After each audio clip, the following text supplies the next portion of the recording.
Boa tarde a todos e a todas. Esse trabalho foi realizado por mim, Marcela, e pela Lorena, da unidade 3 do capítulo 4 do livro Alfa-Letrada de Magda Soares. No subtítulo da escrita alfabética à escrita ortográfica, a Magda Soares nos mostra que a criança, embora já alfabética, tendo se apropriado do princípio alfabético, e sabendo relacionar fonemas com letras, ainda comete erros ao escrever, e que falta à criança aprender a escrever de acordo com regras e irregularidades básicas da ortografia de língua, em que as relações fonema-letra não são sempre unívocas. Ou seja, a cada letra nem sempre corresponde o mesmo fonema, e a cada fonema nem sempre corresponde a uma letra.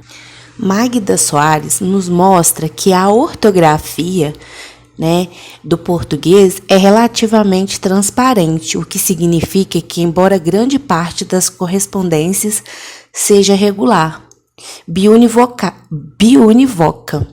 outras correspondências são regidas por regras, e há ainda correspondências irregulares arbitrárias. Na fase inicial da alfabetização, o objetivo é que a criança compreenda a representação dos sons da língua, fonemas, e por letras. Para facilitar essa compreensão, privilegiam-se nas atividades da escrita as relações regulares biunívocas. Magda nos apresenta algumas relações regulares, as quais as crianças alfabéticas, conforme for avançando de etapa, apresenta, Aí no quadro das relações regulares, ela nos apresenta o que a criança alfabética em geral já domina, considerando apenas as consoantes. Ela explica que os fonemas M e N estão incluídos no quadro das relações regulares, porque quando é início de sílaba, estabelecem relações regulares com as letras M e N, como é representado no quadro. Ela diz também que existe uma troca entre a consoante, surdas e sonoras. As crianças, quando começam a aprender as relações fonema-grafema, têm dificuldade de diferenciar consoantes que se igualam pelo ponto de articulação. Em seguida, Magda nos traz exemplos de escrita inventada da criança, do primeiro ano, que a criança troca capivara por capivara e capite por cabide, vestitor. Aí ela sempre ocorre essa troca, das letras. E ela coloca também um outro exemplo que é cafalo, por cavalo, navio por navio, enfim. Aí, a gente discutindo, entre eu e a Lorena, a gente teve a ideia, de trazer algumas atividades, que pode ser trabalhado com as crianças, Aí aqui no caso, o que faz uma criança distinguir surdos de sonoros são as atividades de percepção das diferenças de som, de fonemas, em sílabas de palavras, exemplos de atividade, que seria surda versus sonora com as letras P e B. Aí, no caso dessa atividade, a criança teria que colocar o pregadorzinho na letra que iniciaria, por exemplo, boné, a palavra boné. Aí ela teria que colocar o pregadorzinho em qual letra que começa a palavra boné, A mesma coisa com palhaço. Começa com a letra B ou com a letra P. Lembrando que também tem a Magda Soares, traz outros exemplos no livro pra gente de atividades. Essa foi só um exemplo, que a gente quis trazer.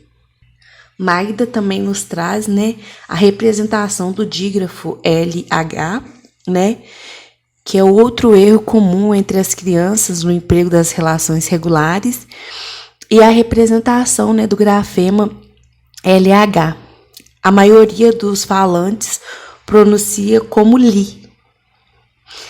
Não se trata aqui, né, como ela diz, de uma dificuldade fonológica, mas sim revela que a criança adquiriu a capacidade de identificação na fala de fonemas, nesse caso, um fonema vocálico representado pela vogal L, que não está representado no grafema LH. Aliás, né, a letra I, não L, né?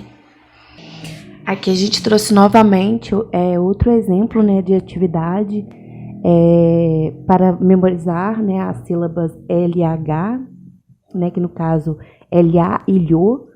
Aí aqui a criança teria que nos mostrar, né, quais as palavras que se escreve com LHO e com LHA, né, igual abelha, alho, palhaço, repolho, né.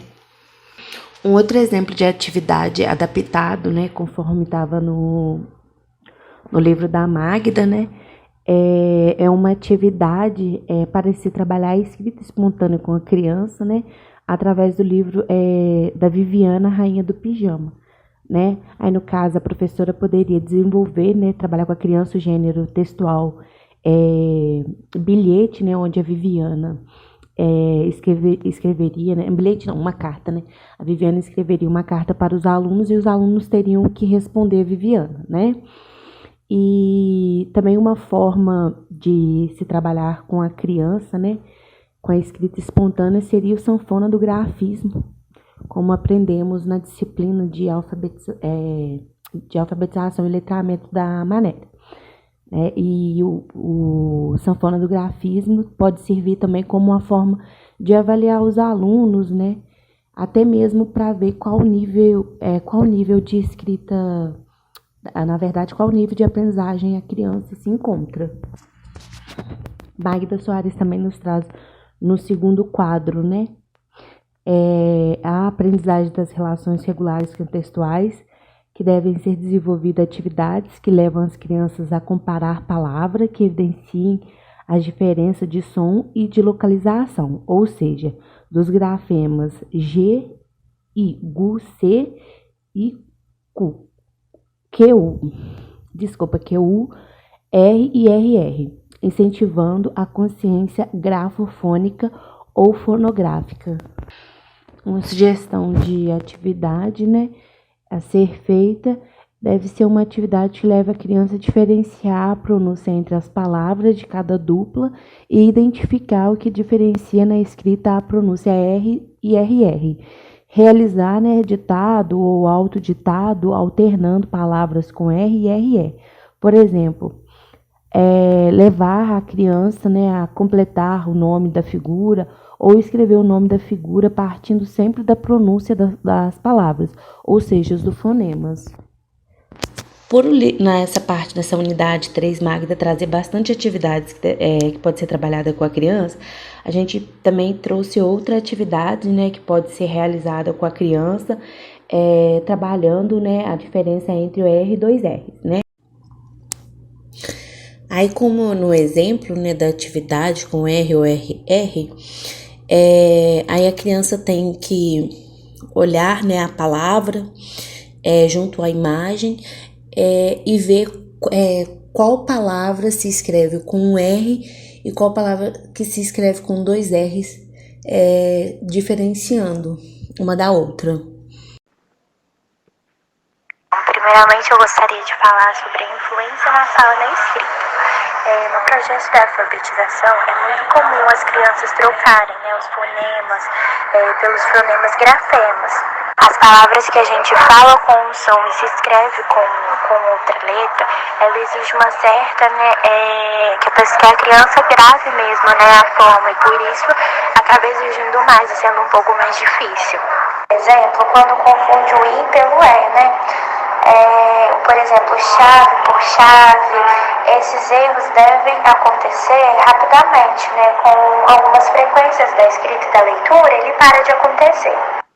A oralidade é um aspecto mais difícil para o processo da alfabetização, porque ela dificulta a diferença a linguagem oral e nasal. Exemplo, a palavra índio é com i e confunde com i sem acento, porque não sabemos nem identificar quando falamos, porque o som ele sai pelo nariz também. No caso da vogal, são acompanhadas com uma consoante, que não corresponde a um fonema, tem apenas a finalidade de nasalizar a vogal. Existem as falas, né, as palavras orais, que podem ser ditas como ditongos. Ela é quando a gente fala e o som, o ar, né, ele é feito exclusivamente, ele sai exclusivamente pela boca, como por exemplo, ideia, caixa, herói. Ao colocar o dedo sobre a narina, a pronúncia de um ditongo nasal em voz alta, elas vibram, né? O nariz vibra. Por fim, né, as etapas que foram explicadas nesse capítulo é o letramento, democracia social e cultura da escrita, e o letramento ler e escrever textos, e a alfabetização por fim. O CV, ele trata de duas consoantes. O CVC, ele trata de uma consoante e uma vogal, e uma consoante. O VV, ele trata de duas vogais semelhantes, duas vogais em mesma sílaba, formando um ditongo.